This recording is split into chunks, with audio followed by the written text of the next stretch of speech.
ഭൂമിയിലേതുപോലെ മണ്ണ് നിറഞ്ഞ മറ്റനേകം ഗ്രഹങ്ങൾ നമ്മുടെ ഈ പ്രപഞ്ചത്തിലുണ്ട്.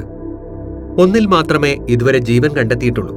പക്ഷേ നമ്മുടെ ഗവേഷകർ നിരീക്ഷിക്കുകയാണ്. നിലവിൽ നമ്മുടെ ഗാലക്സിയിൽ എർത്ത് 2.0 തിരയുകയാണവർ. ജീവൻ നിറഞ്ഞ സമുദ്രങ്ങളുള്ള ഒരു റോക്കി വേൾഡ്.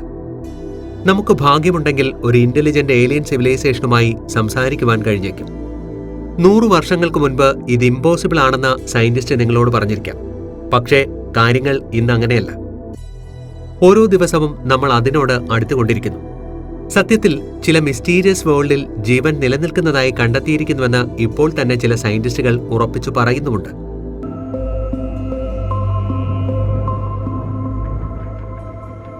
ലളിതമായി പറഞ്ഞാൽ, നമ്മുടെ പ്രപഞ്ചത്തിലെ എക്സോ പ്ലാനറ്റുകൾ എന്ന ചില ഗ്രഹങ്ങൾ സൂര്യനെ ഭ്രമണം ചെയ്യുന്നില്ല. ഒരു തെളിവുമില്ലാതിരുന്നിട്ടും 100 കണക്കിന് വർഷങ്ങളായി അവ നിലനിന്നിരുന്നുവെന്ന് അവർ വിശ്വസിച്ചു. ഒടുവിൽ സാങ്കേതികവിദ്യ ഈ നിഗൂഢമായ ചെറിയ ലോകങ്ങളെ കണ്ടെത്തുവാൻ നമ്മളെ അനുവദിക്കും വരെ. വർഷം 1600-ൽ ഈ കാലത്തിൽ നിന്ന് ഒരുപാടകലെ ജിയോഡാനോ ബ്രൂണോ എന്ന ഒരു ഇറ്റാലിയൻ ഫിലോസഫർ ഉണ്ടായിരുന്നു. പ്രപഞ്ചത്തിന് കേന്ദ്രമില്ലെന്ന് അദ്ദേഹം വിശ്വസിച്ചിരുന്നു. ആകാശത്തിലെ നക്ഷത്രങ്ങൾ സ്വന്തമായി ഗ്രഹങ്ങളും ചന്ദ്രന്മാരും ചുറ്റുമുള്ള നമ്മുടെ സൂര്യനെ പോലെയാണെന്നും. ഇക്കാര്യങ്ങളെല്ലാം അക്കാലത്തെ വിശ്വാസങ്ങൾക്കെതിരായിരുന്നു.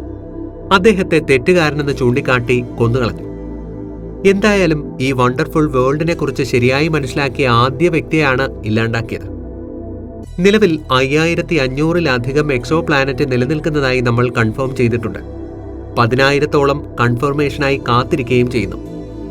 നമ്മൾ കണ്ടെത്തിയ ചില പ്ലാനറ്റുകൾ യഥാർത്ഥത്തിൽ അവിശ്വസനീയമാണ്. ശനിയേക്കാൾ 600 മടങ്ങ് കൂടുതൽ റിങ്ങുകളുള്ള പ്ലാനറ്റുകളെക്കുറിച്ചാണ് ഞാൻ പറയുന്നത്.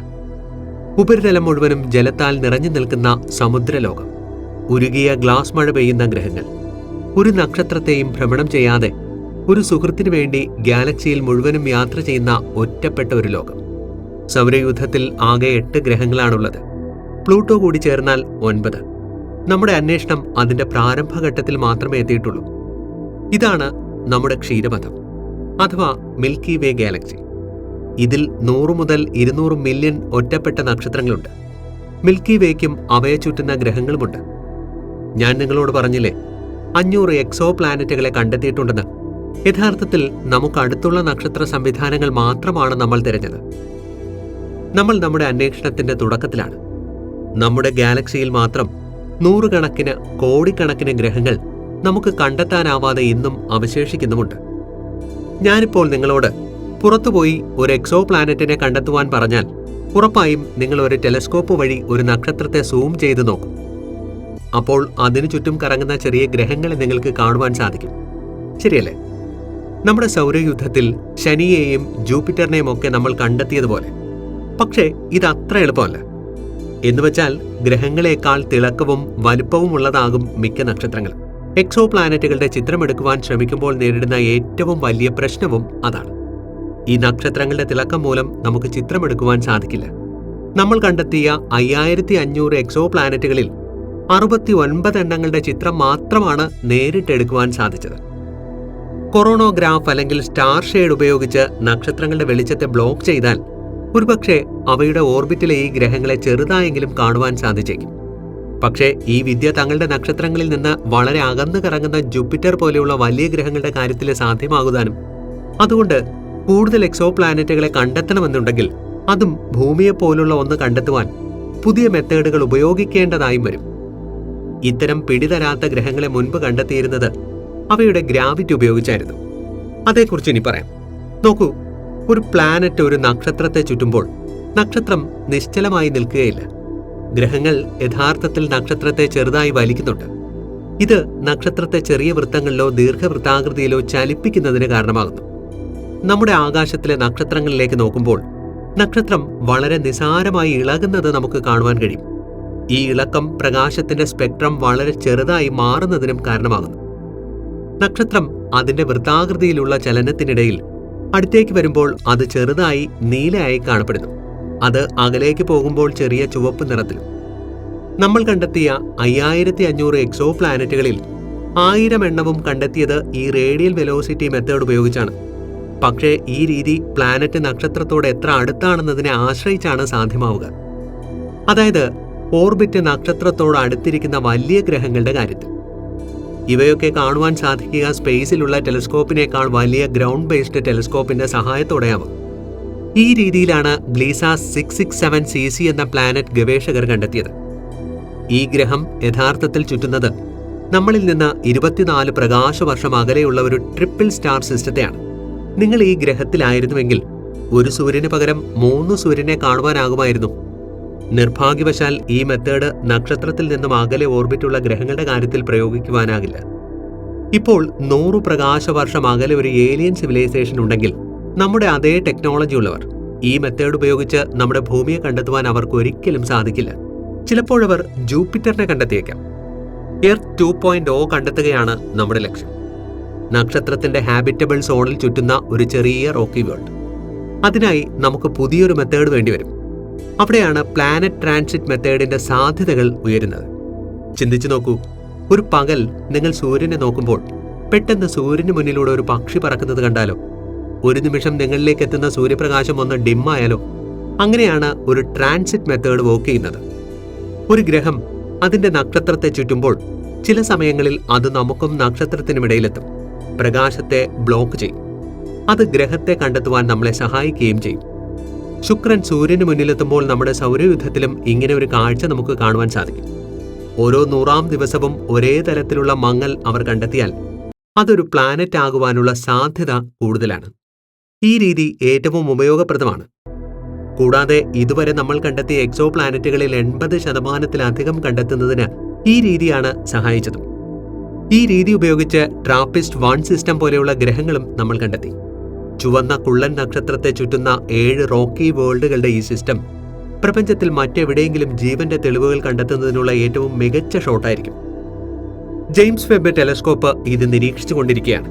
ചുവന്ന കുള്ളൻ നക്ഷത്രത്തെ ചുറ്റുന്ന 7 റോക്കി വേൾഡുകളുടെ ഈ സിസ്റ്റം പ്രപഞ്ചത്തിൽ മറ്റെവിടെയെങ്കിലും ജീവന്റെ തെളിവുകൾ കണ്ടെത്തുന്നതിനുള്ള ഏറ്റവും മികച്ച ഷോട്ടായിരിക്കും. യഥാർത്ഥത്തിൽ നമ്മൾ ഇത് ഉപയോഗിക്കുന്നത് എക്സോ പ്ലാനറ്റിന്റെ അന്തരീക്ഷത്തിൽ എന്താണ് സംഭവിക്കുന്നതെന്ന് കാണുവാനും അവിടെ ജീവനുണ്ടോ എന്ന് കണ്ടുപിടിക്കുവാനും ഒക്കെയാണ്. ഈ സൗരയൂഥത്തിന് പുറത്ത് ജീവനുണ്ടോ എന്ന അന്വേഷണത്തിന് ശക്തിയേറുകയാണ്. ഒരു എക്സോ പ്ലാനറ്റ് അതിന്റെ ആതിഥേയ നക്ഷത്രത്തിലേക്ക് കടക്കുമ്പോൾ അന്തരീക്ഷത്തിൽ പതിക്കുന്ന പ്രകാശത്തിന്റെ ഒരു ഭാഗം ആഗിരണം ചെയ്യപ്പെടുന്നു. അതിജീവിക്കുന്ന നക്ഷത്രപ്രകാശം അന്തരീക്ഷത്തിലൂടെ തുടരുകയും ഗ്രഹത്തെ വിട്ടുപോവുകയും ഒടുവിൽ നമ്മുടെ ദൂരദർശിനി ഉപയോഗിച്ച് അത് കണ്ടെത്തുകയും ചെയ്യുന്നു. ഇപ്പോൾ ഗ്രഹത്തിന്റെ അന്തരീക്ഷത്തിലെ ഓരോ തന്മാത്രകളും സാറ്റലൈറ്റിന്റെ അല്പം വ്യത്യസ്തമായ ഒരു ബിറ്റ് വളരെ പ്രത്യേകമായ രീതിയിൽ ആഗിരണം ചെയ്യുന്നു. നിങ്ങൾക്ക് വേണമെങ്കിൽ ഒരു വിരലടയാളം അവശേഷിക്കുന്നു അല്ലെങ്കിൽ അതിജീവിക്കുന്ന പ്രകാശത്തിന്റെ തെളിവെന്ന് പറയാം. അത് മാറ്റമില്ലാതെ ഈ പ്രപഞ്ചം മുഴുവനും സഞ്ചരിക്കുന്നു. ഒടുവിൽ നമ്മുടെ ദൂരദർശിനികളിലും പതിക്കുന്നു. ഒരിക്കൽ അത് നമ്മുടെ ടെലിസ്കോപ്പിൽ പതിച്ചാൽ, ഉദാഹരണത്തിന് JWST എടുത്താൽ, ഗവേഷകർ ആ സ്റ്റാർലൈറ്റിനെ എല്ലാ തരംഗദൈർഘ്യങ്ങളിലേക്കും നിറങ്ങളിലേക്കും വിഭജിച്ച് ഒരു സ്പെക്ട്രം രൂപപ്പെടുത്തുന്നു. രസകരമായ ചില സംഭവങ്ങൾ നോട്ടീസ് ചെയ്യാം. ചിലപ്പോൾ സ്പെക്ട്രത്തിലെ ചില നിറങ്ങളുടെ മിസ്സിംഗ് ആയിരിക്കാം അത്. ഈ കാണാതായ വിഭാഗങ്ങൾ അത് എക്സോ പ്ലാനറ്റിന്റെ അന്തരീക്ഷത്തിൽ കാണപ്പെടുന്ന മൂലകങ്ങളുടെയും തന്മാത്രകളുടെയും അടയാളങ്ങളാണ്.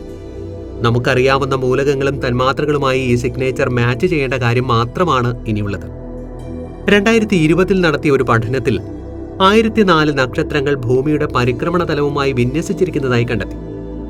ഇത് ഭൂമിയുടെ ട്രാൻസിറ്റ് ഡിറ്റക്ഷൻ കണ്ടെത്തുന്നതിന് അനുവദിക്കുന്നു. ഈ 1004 നക്ഷത്രങ്ങളിൽ 2 ഹോസ്റ്റ് പ്ലാനറ്റ് എന്നാണ് അറിയപ്പെടുന്നത്. ഇതിനർത്ഥം ഈ ഗ്രഹവ്യവസ്ഥകളിൽ ഏതിലെങ്കിലും ഒരു അന്യഗ്രഹ നാഗരികത പരിണമിക്കുകയും അവയ്ക്ക് നമ്മുടേതിന് സമാനമായ സാങ്കേതിക വിദ്യയുമുണ്ടെങ്കിൽ അവർക്ക് ഭൂമിയെ അക്ഷരാർത്ഥത്തിൽ കണ്ടെത്തുവാനും അതിൽ ജീവന്റെ അടയാളങ്ങൾ കണ്ടെത്തുവാനും കഴിയും എന്നതാണ്. അവർ നമ്മുടെ സൂര്യനെ ഇതുപോലെ കാണുകയും നഗ്നനേത്രങ്ങളാൽ നോക്കുമ്പോൾ ബ്രൈറ്റ്നസ് 0.01% കുറയുകയും ചെയ്യും. പക്ഷേ ഇത് അത്ര വ്യക്തമല്ല. പക്ഷേ സ്പെക്ട്രോസ്കോപ്പി ഉപയോഗിച്ച് നമ്മുടെ ഗ്രഹത്തെക്കുറിച്ച് അവർക്ക് കൂടുതൽ അറിയുവാൻ സാധിക്കും. അവർക്ക് നമ്മുടെ ഗ്രഹത്തിന്റെ സൈസും മാസും അളക്കുവാനും സൂര്യനെ ചുറ്റുവാൻ 365 ദിവസം നമ്മൾ എടുക്കുമെന്നും അറിയുവാനും സാധിക്കും. ഏറ്റവും പ്രധാനമായി ഭൂമിയുടെ അന്തരീക്ഷത്തിലെ സ്പെക്ട്രം നിരീക്ഷിക്കുവാനും ഏറ്റവും മനോഹരമായ തരത്തിൽ ഓക്സിജന്റെ സാന്നിധ്യം കാണുവാനും സാധിക്കും. നോക്കൂ, ബില്യൺ വർഷങ്ങൾക്ക് മുൻപ് മൈക്രോബ്സ് ആണ് ഭൂമിയിൽ ഓക്സിജൻ ഉണ്ടാക്കിയത്. ജീവന്റെ ആധാരം തന്നെ അതാണ്. നാളെ ഭൂമിയിലെ ജീവജാലങ്ങളെല്ലാം ഇല്ലാതായാൽ, എല്ലാ മരങ്ങളും മനുഷ്യരും ബാക്ടീരിയകളും കൂണുകളും അങ്ങനെ എല്ലാം ഇല്ലാതായാൽ ഏകദേശം 10 മില്യൺ വർഷങ്ങൾ കൊണ്ട് ഭൂമിയുടെ ഓക്സിജനും ഇല്ലാതാകും. ഇനി നിങ്ങൾ പ്രപഞ്ചത്തിന്റെ വയസ്സിനെക്കുറിച്ച് ചിന്തിച്ചാൽ അതൊരു സംഖ്യയല്ലെന്ന് മനസ്സിലാകും. കുറച്ചുനാൾക്ക് മുൻപ് ഗവേഷകർ K2-18b എന്ന ഓഷൻ വേൾഡിന്റെ സ്പെക്ട്രം അനലൈസ് ചെയ്തപ്പോൾ അതിശയിപ്പിക്കുന്ന ചില കാര്യങ്ങൾ അവർ കണ്ടെത്തി. മീഥേനും കാർബൺ ഡയോക്സൈഡും കൂടാതെ ഡീമൈഥൈൽ സൾഫൈഡ് എന്ന കെമിക്കലും അവർ കണ്ടെത്തി. ഇപ്പോൾ ഈ ഭൂമിയിൽ ഈ കെമിക്കൽ നിർമ്മിക്കുന്നത് മൈക്രോബിയൽ ലൈഫാണ്. ഇനിയും കൂടുതൽ പരീക്ഷണങ്ങളും ആവശ്യമാണ്. ഈ പ്ലാനറ്റിനെ കുറിച്ച് സൂക്ഷ്മമായി നിരീക്ഷിക്കുവാൻ ഓൾറെഡി കൂടുതൽ സമയം മാറ്റിവെക്കേണ്ടതുണ്ട്. ഇതിന്റെ റിസൾട്ട് അവർ കണ്ടെത്തുമോ ഇല്ലയോ എന്ന് നമുക്കുറപ്പില്ല. പക്ഷേ ഒരു കാര്യം ഉറപ്പാണ്, ഭൂമിക്ക് പുറത്ത് ജീവനുണ്ടോ എന്നതിന്റെ തെളിവ് കണ്ടെത്തുവാൻ നമ്മുടെ കറണ്ട് ടെക്നോളജി ഇപ്പോൾ തന്നെ പര്യാപ്തമാണ്. എന്റെ അഭിപ്രായത്തിൽ അതിനി കുറച്ചു സമയം മാത്രം മതിയെന്നാണ്. ഈ പ്രപഞ്ചത്തിൽ നമ്മൾ ഒറ്റയ്ക്കല്ല എന്നതിനുള്ള വ്യക്തമായ തെളിവ് മനുഷ്യചരിത്രത്തിലെ ഏറ്റവും പ്രധാനപ്പെട്ട ദിവസമായിരിക്കുമത്. നിങ്ങളുടെ ലൈഫ് ടൈമിൽ തന്നെ അത് സംഭവിക്കുമെന്നും ഞാൻ കരുതുന്നു. ഒരുപക്ഷെ എർത്ത് 2.0 നമ്മൾ കണ്ടെത്തിയാൽ സമുദ്രങ്ങളാൽ നിറഞ്ഞ ഒരു റോക്കി വേൾഡ്, മനോഹരമായ വനങ്ങളും ഒരുപക്ഷെ അഭിവൃദ്ധി പ്രാപിക്കുന്ന ഒരു നാഗരികതയുമുള്ളത്. ഇതുവരെ ചോദിച്ചിട്ടുള്ളതിൽ വെച്ച് ഏറ്റവും പ്രധാനപ്പെട്ട ഒരൊറ്റ ചോദ്യത്തിന് ഒടുവിൽ നമുക്ക് ഉത്തരം കിട്ടും. നമ്മൾ തനിച്ചാണോ? അതിന്റെ ഉത്തരം അല്ല, നമ്മൾ തനിച്ചല്ല. നിരവധി പുതിയ ടെലിസ്കോപ്പുകളും മിഷനുകളും വരുന്ന വർഷങ്ങളിൽ ലോഞ്ച് ചെയ്യും. ദശലക്ഷക്കണക്കിന് ജീവനെ സംരക്ഷിക്കുവാനുള്ള തിരച്ചിലുകളെ സഹായിക്കുന്നതിനായി. ഇത് യഥാർത്ഥത്തിൽ ഒരു ബാക്കപ്പ് പ്ലാനറ്റിനായുള്ള തിരച്ചിലല്ല. നോക്കൂ, എന്നെ സംബന്ധിച്ചിടത്തോളം നമ്മൾ നമ്മുടെ സൗരയൂഥത്തിൽ ഏറെക്കുറെ കുടുങ്ങിക്കിടക്കുകയാണ്. നമ്മുടെ നിലവിലുള്ള ടെക്നോളജി ഉപയോഗിച്ച് വെറും 4 പ്രകാശവർഷം അകലെയുള്ള നമ്മുടെ ഏറ്റവും അടുത്ത എക്സോ പ്ലാനറ്റിൽ എത്തുവാൻ മാത്രം 10,000 വർഷത്തിന് മേലെ വേണ്ടിവരും. ഭൂമിയാണ് നമ്മുടെ ഏക വീട്. നമ്മൾ പോകുവാൻ ശ്രമിക്കുകയാണെന്നല്ല, അതൊരു ക്യൂരിയോസിറ്റിയാണ്. അവിടെ എന്താണുള്ളതെന്നും നമുക്ക് എങ്ങനെ അവിടെ എത്തുവാൻ സാധിക്കുമെന്നും അറിയുവാൻ. ഈ ലോകങ്ങളിൽ ഒരെണ്ണം കണ്ടെത്തുന്നതിന്റെ പ്രോബബിലിറ്റി അളക്കുവാൻ തന്നെ പ്രയാസമാണ്. പക്ഷേ നമ്മൾ പരിശ്രമിച്ചില്ലെങ്കിൽ വിജയിക്കുവാനുള്ള നമ്മുടെ സാധ്യത എപ്പോഴും 0 അറിയും. അപ്പോൾ ഇത്രയൊക്കെ ഉള്ളൂ ഇന്നത്തെ വിശേഷം. ഇത്തരം ഇൻഫോർമേറ്റീവായ വീഡിയോകൾക്കായി ഈ ചാനൽ ഫോളോ ചെയ്ത് ഞങ്ങളോടൊപ്പം കൂടിക്കൂ.